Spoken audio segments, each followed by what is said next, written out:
Hello friends, మీకు ఎవరికైనా రెడ్డమ్మ కొండ తెలుసా? చెర్లోపల్లి రెడ్డమ్మ కొండ తెలిస్తే కామెంట్ పెట్టండి. ప్రజెంట్కి మేము రెడ్డమ్మ కొండలో అయితే ఉన్నాము. ఇక్కడ ప్రాముఖ్యత ఏంటంటే, ఎవరికైనా పెళ్ళిళ్ళు అయ్యి పిల్లలు కలగకుండా ఉంటారు కదా చాలా సంవత్సరాలకు.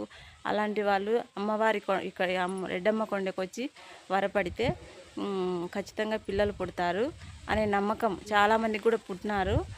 ఇక్కడ అమ్మవారి దయ వల్ల మనకు పిల్లలు కలిగితే రెడ్డమ్మ, రెడ్రాని ఇట్లా పేర్లు అయితే పెట్టుకోవాలి.